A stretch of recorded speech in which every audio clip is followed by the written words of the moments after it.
В Ираке около 200 езидов, представителей одного из религиозных меньшинств в стране, прибыли в Киркук после освобождения из плена боевиков террористической организации, называемой «Исламское государство». В этой группе в основном женщины, старики и инвалиды.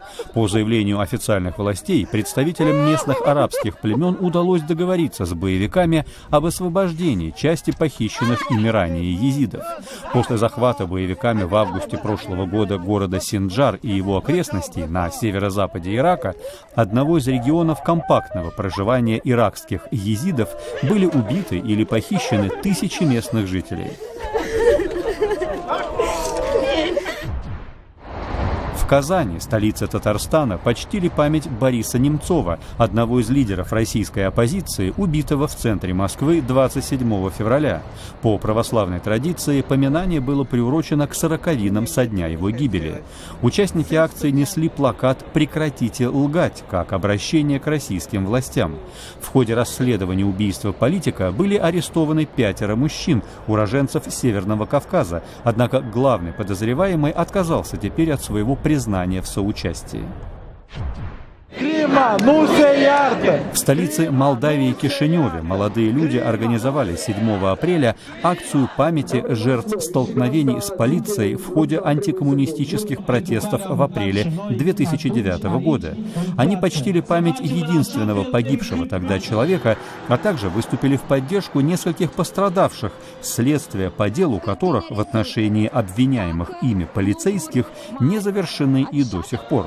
Массовые протесты возникли 6 лет назад после тогдашних парламентских выборов в Молдавии, итоги которых, по мнению протестующих, были подтасованы. В столице Сербии Белграде с музыкой и танцами отметили Международный день цыган. Хотя событие посвящалось цыганской культуре, правозащитные организации воспользовались им для критики проводимой Сербией политики в отношении цыганского меньшинства.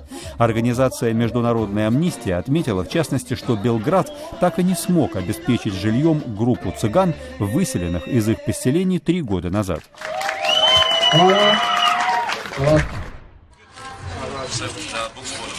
На северо-западе Пакистана власти провинции Хайбер-Пахтунхва начали в городе Пешавар запись детей в местные школы, а также бесплатную раздачу школьных учебников в преддверии нового учебного года. Участники кампании намерены обойти дом за домом, чтобы привлечь как можно больше учеников. Они надеются, что им удастся записать в местные школы до 1 миллиона детей. Очередной учебный год начнется здесь в конце апреля.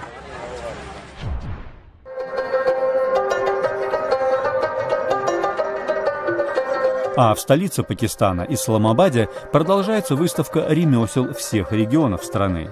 Ее экспозиция направлена на популяризацию разнообразной художественной культуры Пакистана, его музыки, а также кухни и народного творчества.